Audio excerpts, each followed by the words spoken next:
I bought the house for the front yard. I mean, sure, it had a nice kitchen, new roof, and came with a washer and dryer that didn't sound like a dying walrus, but it was the front yard that sold me. A perfect green square, framed by 2 cherry trees and kissed by sunlight every morning. I dreamed of summer barbecues, a porch swing, and yes, a garden gnome. Not just any gnome. Gregory the Peacekeeper, as I called him. He was a 3-foot-tall ceramic-bearded gentleman in a blue tunic, holding a plastic lantern and wearing a slightly sinister grin. My daughter gave him to me for Father's Day, said he looked like me if I ever lost my job and went to live in a forest. So when I placed Gregory right between the flower beds, under the bird feeder, it wasn't just decoration. It was personal. Which is why, when I found the violation notice duct taped to my front door 3 days later, I nearly choked on my morning coffee. Notice of noncompliance. Violation, unauthorized lawn ornamentation, Section 7.3b. Description, ceramic gnome with exaggerated facial features deemed aesthetic nuisance. Fine, $100 per day, effective immediately. You have 72 hours to remove the item in question or face legal escalation. White Birch Meadows HOA Compliance Committee. I stood there in my slippers, blinking at the paper. Was this real? $100 per day because of Gregory? An aesthetic nuisance? His facial features weren't that exaggerated. I looked across the street. My neighbor had 3 flamingos, a stone Buddha, and a driftwood sculpture shaped like an octopus. Down the block, someone had a plastic deer with a flower crown. But no, it was my single gnome that had triggered the wrath of the HOA gods. I called the number listed on the bottom of the notice. A bored-sounding woman answered. White Birch Meadows Compliance, this is Sharon. Hi, yeah, this is Ben Carter. I just got a violation notice on my door about a garden gnome. Ah, she said, as if that explained everything. Yes. Section 7.3b. Decorative figures not explicitly approved by the committee are prohibited in front-facing yards. But there are other decorations. And Gregory's not offensive. He's a gift. I suggest you remove it, she said flatly. The fines accumulate quickly. Click. By day 2, the fine was at $200. By day 3, I got a second notice. Final warning, failure to comply will result in legal action. HOA has the right to lien your property for unpaid fines. That was the moment something snapped in me. See, I could have just taken Gregory inside and called it a day. But I have principles. And spite. A lot of spite. So I did what any rational adult man would do when faced with gnome-related tyranny. I put 4 more gnomes on my lawn. Each holding tiny protest signs. Gnome justice. Gregory stays. HOA equals no way. Free the lawn. By sunset, Sharon from the HOA drove by slowly in her Prius and nearly crashed into a mailbox. The next morning, I woke to a crowd. It turns out that when you fight back against HOA absurdity in the most ridiculous way possible, people notice. Teenagers were filming TikToks with my gnomes. Neighbors I hadn't spoken to in months brought coffee and lawn chairs. Even the flamingo guy gave me a thumbs up. But with attention came escalation. On day 4, I received a thick envelope. Cease and desist. On day 5, an HOA inspector walked the perimeter of my yard with a measuring tape and a clipboard. I offered him lemonade. He refused. On day 6, I got a call from a man named Dale Mercer, the president of the HOA. Mr. Carter, he said with the tone of a man who didn't like gnomes or laughter, if you continue with this behavior, we will pursue every legal option available. This is a community. We have standards. Your standards seem selective, I said. He hung up on me.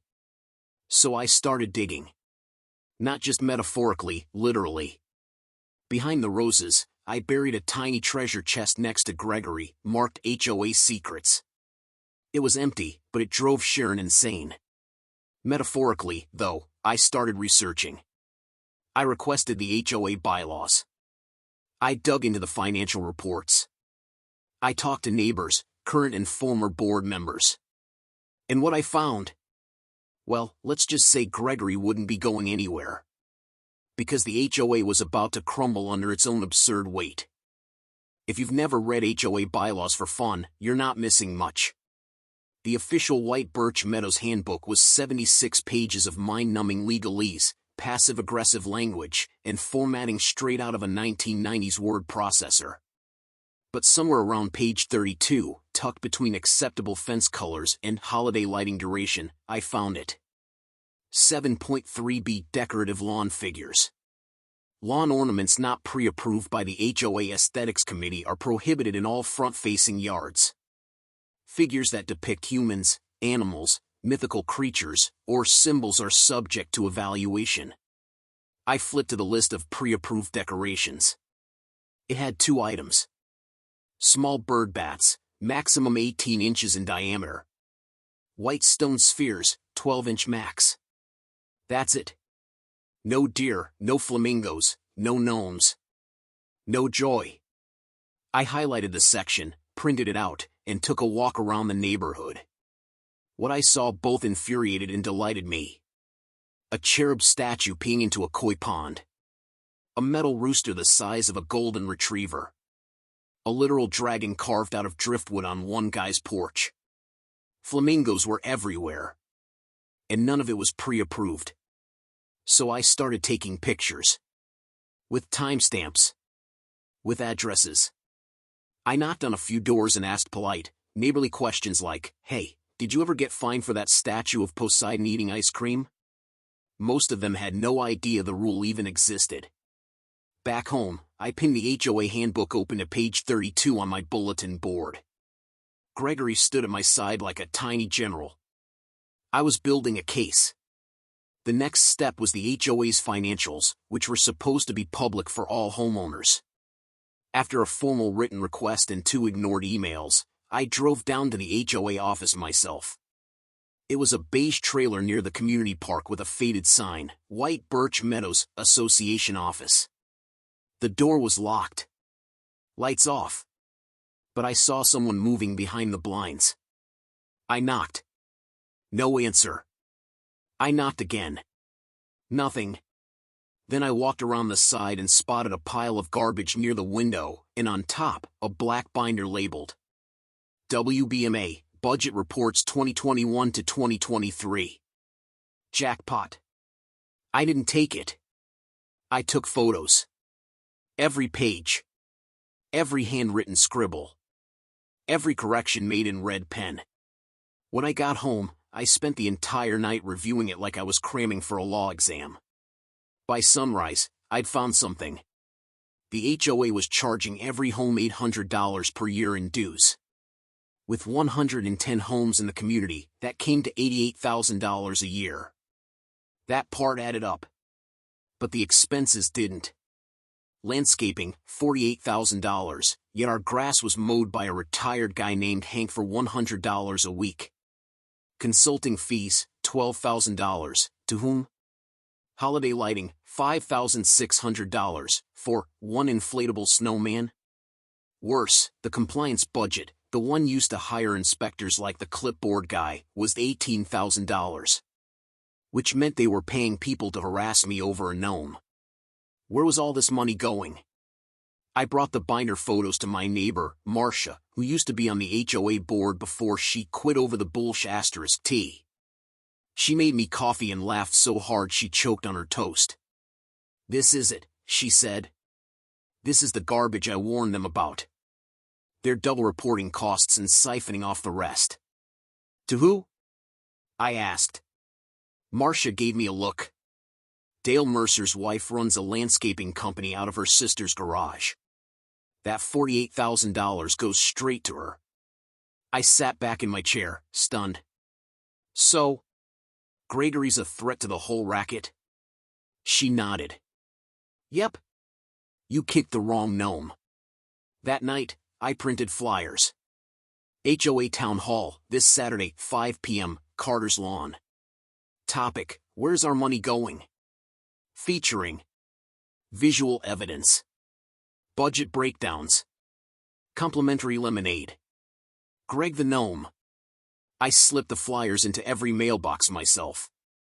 By the end of the week, I had 40 confirmed attendees, and Sharon circling my block every night like a vulture in a Prius. Saturday arrived. My lawn was packed.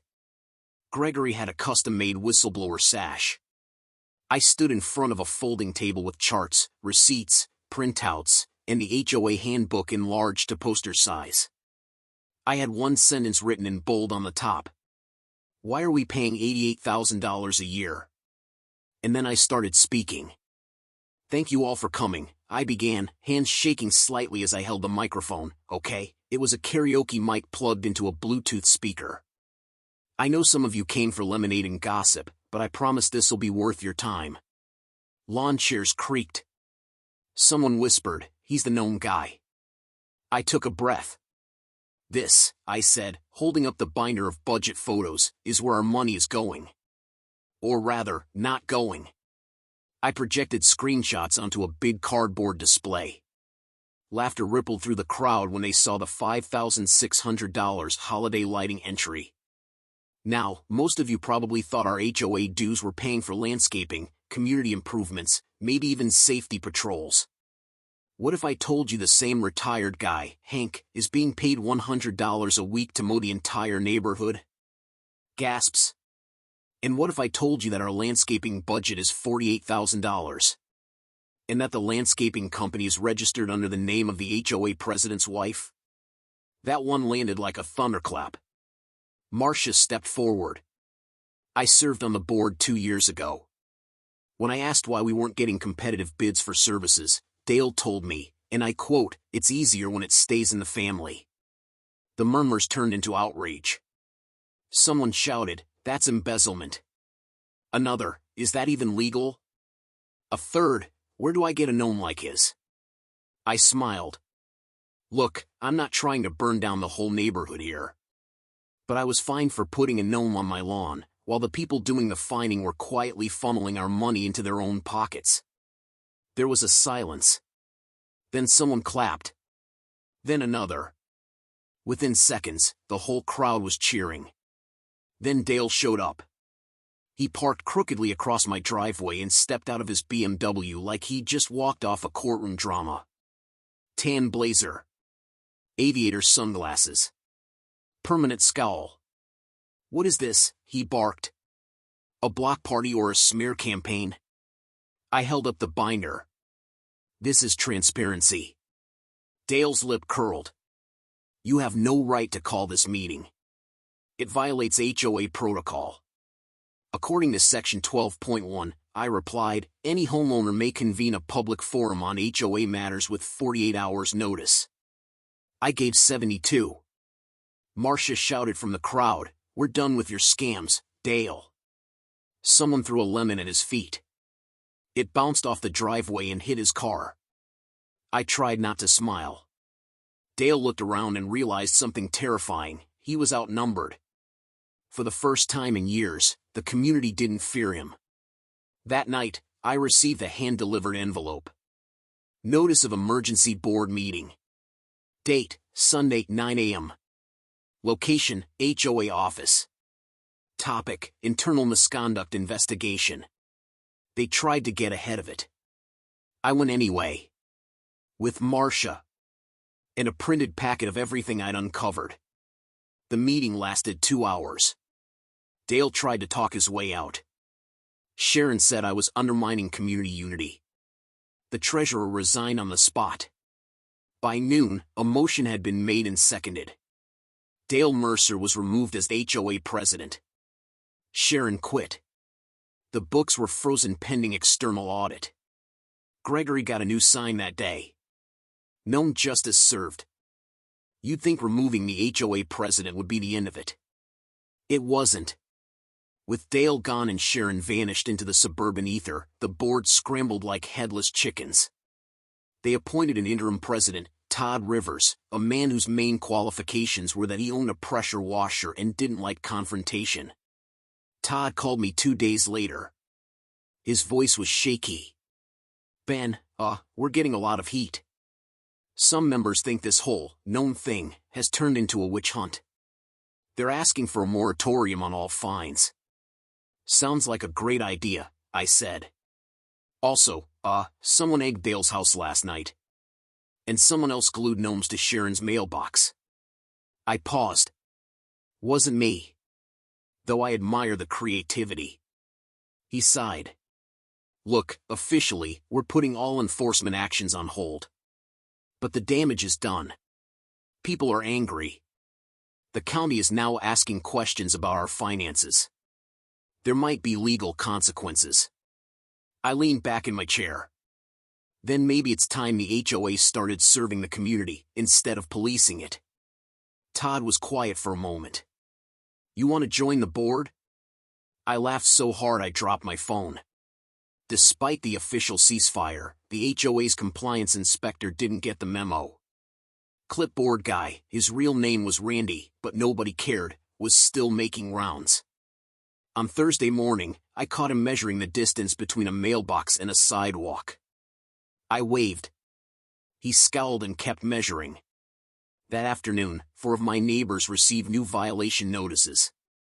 Trash bins visible from the street, even though it was collection day. Garage door open for more than 15 minutes.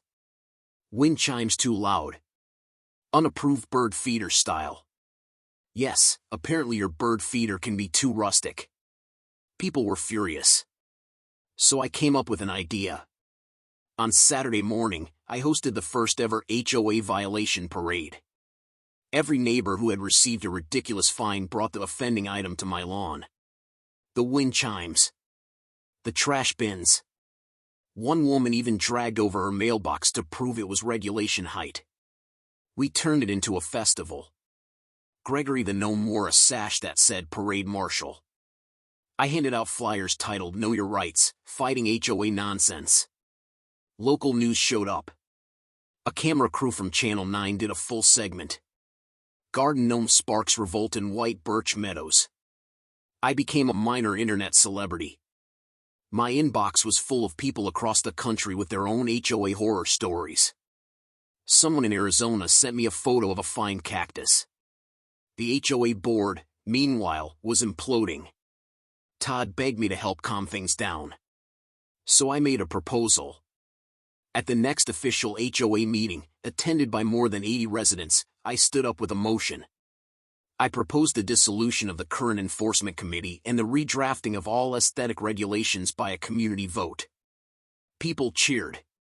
Randy the clipboard guy resigned on the spot. The motion passed unanimously. And just like that, the Gnome War became a revolution. 6 months later, the neighborhood was almost unrecognizable. Not in a bad way. Quite the opposite. Lawns were still tidy. People still mowed. But now, flamingos danced freely, gnomes stood tall and proud, and someone had even put up a 10-foot inflatable Bigfoot holding a live, laugh, lawn sign. We had taste. Just our own. The HOA, or what was left of it, had been gutted and rebuilt from the ground up. The enforcement committee was gone, replaced with a neighborhood discussion forum where rules were suggested, debated, and voted on publicly. We didn't agree on everything. But at least now, if someone objected to a purple mailbox or a UFO-shaped birdbath, they had to look their neighbor in the eye and say it. Accountability. What a concept. As for me, I didn't join the board. I didn't want the power. I just wanted to mow my lawn in peace without fearing a $100 fine for owning a whimsical ceramic sidekick. But I did become the unofficial neighborhood mediator. People came to me when they were frustrated, when they felt unfairly treated, or just when they wanted to vent. I listened. Sometimes, I helped. Sometimes, I handed them a lemonade and pointed at Gregory like, he's the real brains. Speaking of Gregory, he had become something of a local icon. People took selfies with him. Kids left him tiny gifts, painted rocks, plastic bugs, notes that said things like, "Dear Mr. Gnome, you're cool." He even made it into a local art festival as a satirical sculpture. I found a tiny hat for him on Etsy. Top tier. But not everyone was happy. Dale Mercer had sold his house and moved to Florida. Sharon was rumored to be managing a condo board in Tucson. And a few of the old hardliners still muttered at meetings about chaos and lack of standards. To which I would calmly reply, "Your chaos is my freedom." And they never had an answer. One morning, I found something strange on my doorstep. A small box. No note. Just tape and a sticker that said "from a friend." Inside was a ceramic gnome. Slightly smaller than Gregory. This one had a shovel and a raised eyebrow. And on the bottom, scrawled in permanent marker, "For when Gregory needs backup." I laughed out loud. That evening, I planted the new gnome beside Gregory. They looked like a team, like justice and defiance, immortalized in clay. I named the new one Gideon. And as the sun set over the quiet, absurd, beautiful little kingdom of white birch meadows, I raised a glass of lemonade in their honor. To Gregory. To Gideon. To gnome justice. Long may they stand.